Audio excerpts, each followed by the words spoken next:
criminal activity of a specific cell within the Manitoba chapter of the Hells Angels and the Red Lion Puppet Club.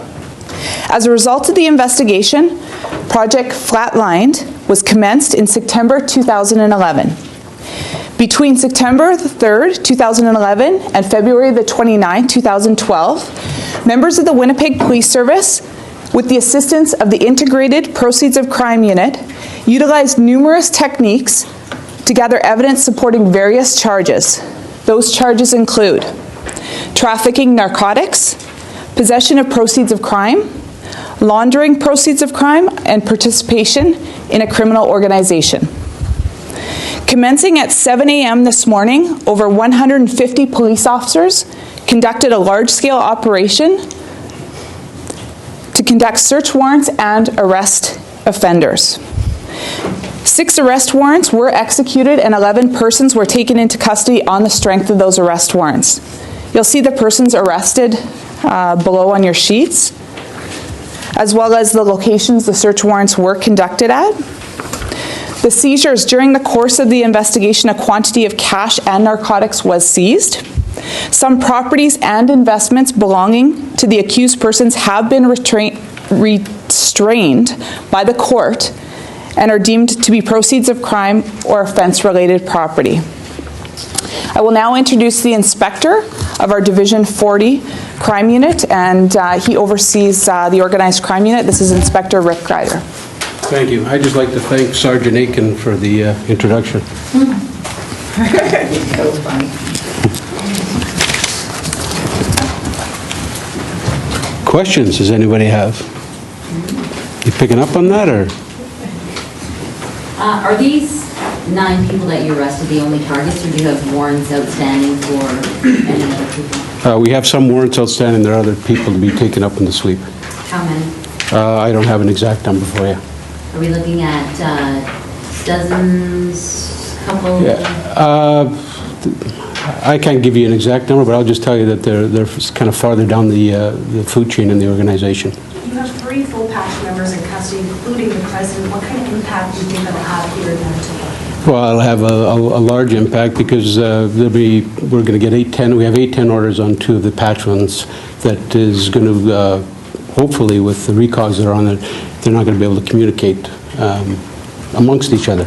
So it should hinder the organization, knocking the numbers down. I think there'll be four left out that are free and clear of any kind of orders, which hinders them a great deal. I believe that their own charter requires them to have 7 active members before they can operate as a chapter. So I think it's going to cause them some problems. What does that mean if they're not operating as a chapter?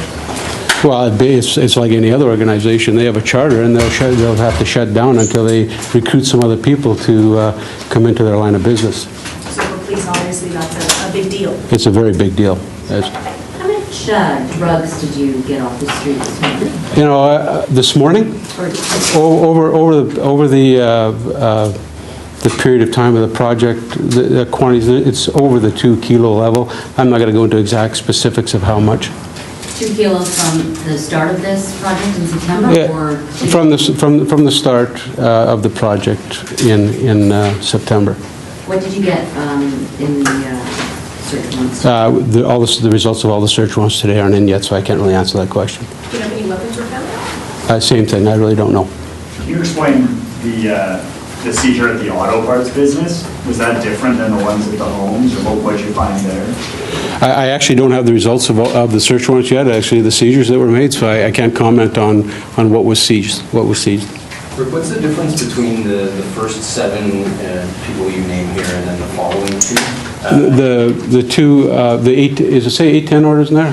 The 2 patched members our warrants were put out for them under an 810 order, which means that they're going to be having to go in front of a judge, and they're going to be released on conditions with the usual keep the peace and be good behavior, and there's some other conditions that we're asking for, but that's up to the courts to impose those conditions, but it'll be types of things like no communication. But not being charged with any crimes? At this point, no. And were they arrested today as well? Yes, they were. Okay. Why are police targeting Hells Angels and Red Lion and not Rock Machine?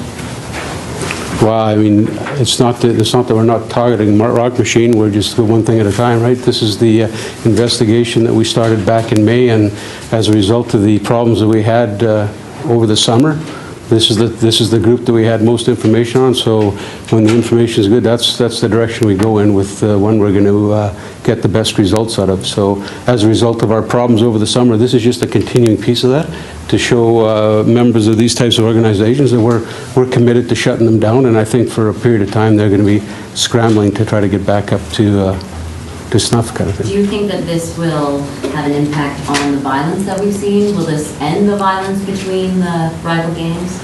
Well, I don't think you'll ever see a total end, but I think it'll certainly put a damper on it. It'll slow them down. This group now is going to be in a position where they're going to have to really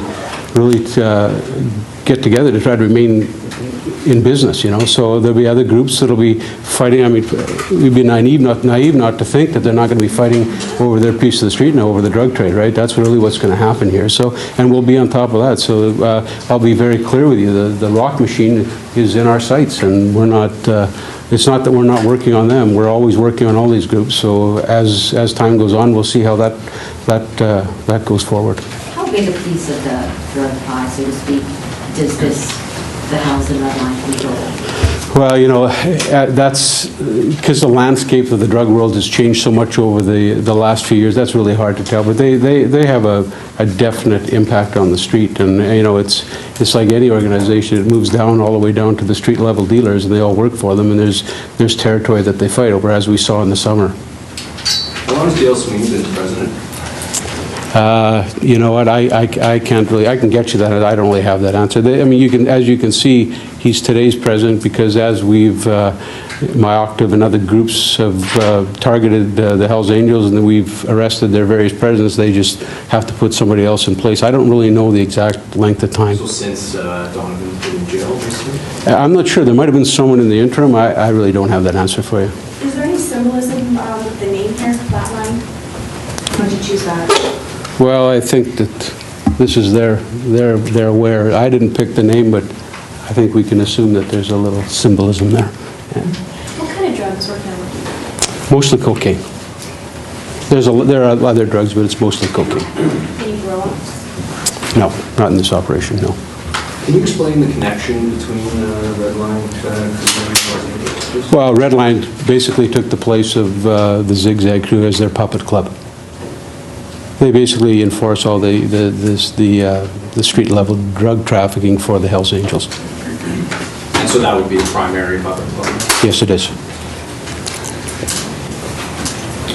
I would think you probably won't answer this, but I'll try.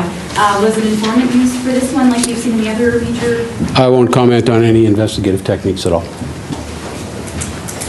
How many others are you looking for? It says additional arrest warrants. I don't have that exact number for you. I can get it for you. I don't have the exact number. How successful was this operation in your mind? Yeah, well, I'll tell you that we've been speaking with our counterparts across Canada, and this is the first time this type of investigation has been used in this type of, with these types of targets across the country. So we're very pleased. I can say that from my experience, and I've been in and out of the organized crime unit in different ranks, I think that this is one of the best projects that has come together with all, you know, as a project, it's the best one that's come together, basically. One last question if anyone has? That's good. Thank you, sir. Thank you. Thank you a lot.